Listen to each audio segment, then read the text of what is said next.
శివదుర్గ జ్యోతిష్యాలయం ఆర్థిక ఉద్యోగ కుటుంబ మరే ఇతర సమస్యలకైనా పరిష్కారం చూపబడును. పరిష్కారం కోసం ఈ నంబర్ని సంప్రదించండి. నాయకులకు ప్రజలకు అందరికీ శిరస్సు వంచి నమస్కారం చేస్తా ఉన్నాను.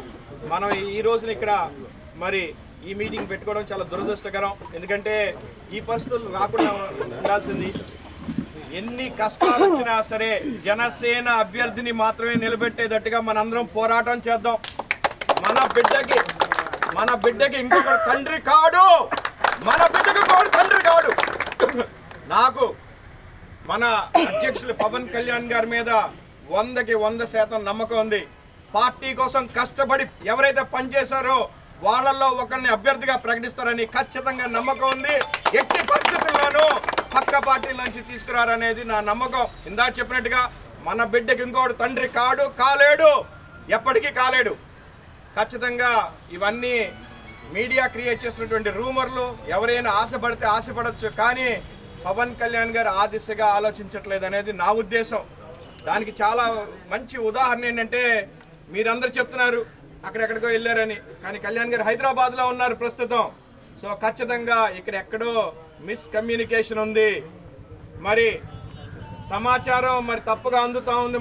మనలో అలజడి క్రియేట్ చేయడానికి ఇది మరి మిత్రపక్షాలు అవనివ్వండి, లేకపోతే ప్రతిపక్షాలు అవనివ్వండి, కేవలం వాళ్ళ కుట్రగానే భావించాలి. మీరు మనలో మనం అలర్జీని పడొద్దు.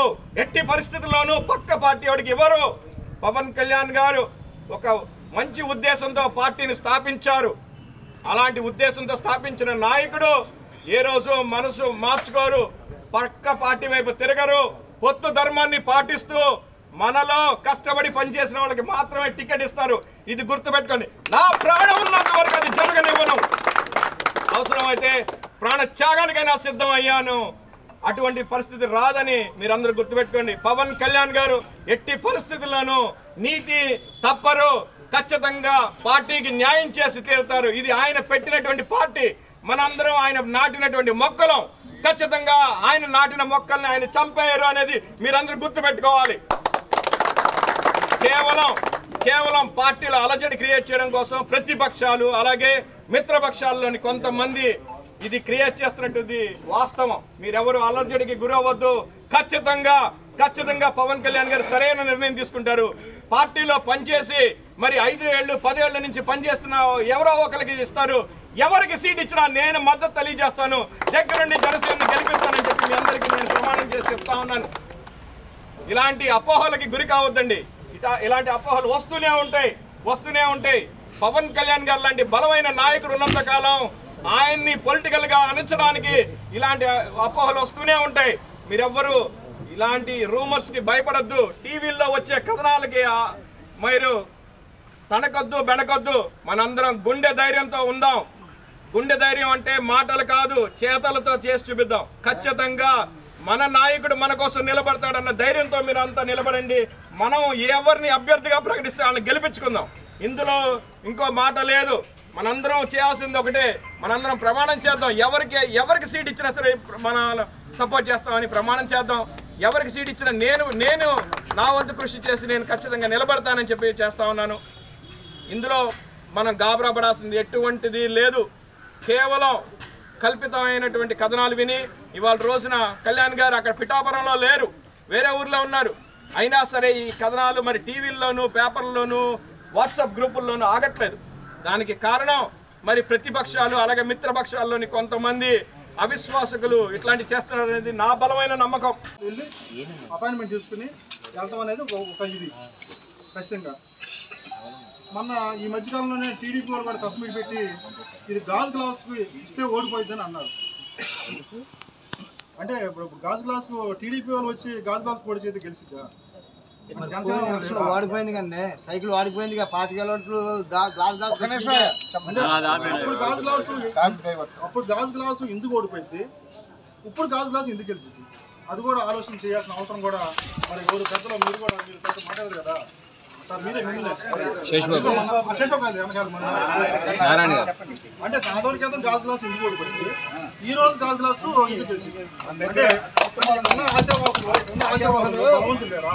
ముఖ్య ఉద్దేశం ఏంటంటే రాబోయే 2024 సంవత్సరానికి జనసేన పార్టీ తరఫున ఒక క్యాండిడేట్ని డిక్లేర్ చేసి అధిష్టానం నిర్ణయం తీసుకుని వాళ్ళని ప్రకటించాల్సిన బాధ్యత ఉంది. జనసేన పార్టీలో మొదటి నుంచి కష్టపడి అప్లికేషన్లు పెట్టారు కొంతమంది, ముభావంగా కొంతమంది అప్లికేషన్లు పెట్టిన వాళ్ళు కూడా ముభావంగా ఉండి బయటకు రావట్లా. అసలు అవనగట్టి నుంచి ఉన్న ఎమ్మెల్యే క్యాండిడేట్లు ఏ నియోజకవర్గంలో ఉంటామో 7-8 మంది బయటకు వచ్చారు. అదేనండి, ఏ నియోజకవర్గంలో కూడా ఇట్లా ఉండదు. నాకు అవనగడ్డ ఎమ్మెల్యే సీటు ఉన్నవాళ్ళు బాధ్యతగా ఇంతకాలం ఎందుకు కూరుకున్నాను నేను ప్రశ్నిస్తున్నా. నేను నుంచుంటా, లేకపోతే పలానాయన నుంచుంటాడు, లేకపోతే ఇద్దరు పేర్లు తీసుకుని హైకమాండ్ దృష్టికి పెడదామని చెప్పని 4-5 సార్లు సమావేశం ఏర్పాటు చేస్తే ఎవరు కూడా ముందులకు రాలా. సిద్ధాంతం ప్రకారం వాళ్ళు నిర్ణయించారు ఈ ఆర్థికంగా ఎన్నికల్లో ఫేస్ చేయాలంటే కనీసం మొత్తంలో అమౌంట్ కావాలనుకున్నప్పుడు ఆ మొత్తం చూపించిన వ్యక్తులకి ఎవరికన్నా ఉంటే మనలో ఉంటే మనాలకే ఇవ్వాలని చెప్పేది మన ఉద్దేశం. పార్టీలో పనిచేసిన వాళ్ళకే ఇవ్వాలనేది మన ఉద్దేశం. ఆ విధంగా లేదు ఇవ్వద్దు అనుకున్నప్పుడు వీళ్ళందరినీ కూడా సమన్వయపరిచి ముఖ్యులందరినీ పార్టీలో పదవుల్లో ఉన్న వాళ్ళని ముఖ్యుల్ని అందరినీ కూడా మీటింగ్ చేసి ఈ పరిస్థితుల్లో మేము ఇప్పుడు ఇవ్వాల్సి వస్తుంది, లేదంటే ఈ సర్వేల ప్రకారం మీకు అవకాశాలు లేవు, వాళ్ళకి అవకాశం ఉంది అనే విషయాన్ని కూడా తెలియజేయాలి.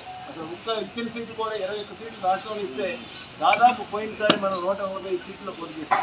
ఈ 145 మంది వ్యక్తులు కూడా అనేక నియోజకవర్గాలు అనేక మంది కోట్ల రూపాయలు వెచ్చించి పార్టీలు నష్టపోయినట్టు ఉన్నారు.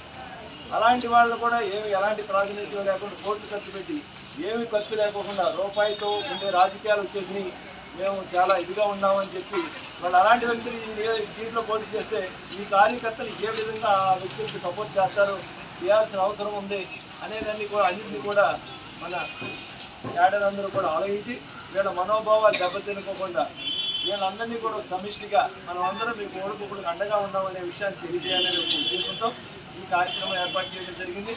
ఏం జరుగుతుంది, పరిణామాలు ఏం జరుగుతాయి అనేది తర్వాత పరిస్థితులను బట్టి కూడా అందరూ కూడా ఆలోచించుకుని వ్యక్తులు బట్టి కాదు అందరి వ్యక్తులు కూడా పరిస్థితులకు తగ్గట్టుగా ఆలోచించుకుని భవిష్యత్ ప్రణాళిక అనేది ఏ విధంగా తీసుకోవాలి, పార్టీని ఏ విధంగా ముందుకు తీసుకెళ్ళాలి, పార్టీ అధినాయకత్వం కనీసం అప్లికేషన్ పెట్టిన వ్యక్తులతో సంప్రదించిందా, లేదు పార్టీలో పదవులు ఉండాలతో సంప్రదించిందా, ఏది జరగలేదు. ముందుకు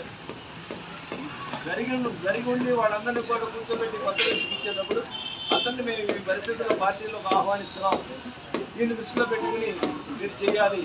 ఆయన అంత ముందు ఇచ్చిన స్టేట్మెంట్ ఏంటంటే రోజుకు కుల సంఘంతో మీటింగ్ పెట్టించి ఈ సంఘాలు మీకైతేనే వేస్తామన్నారు, ఈ సంఘాలు జనసేన పార్టీకి ఇవ్వమంటున్నారు అన్నారు.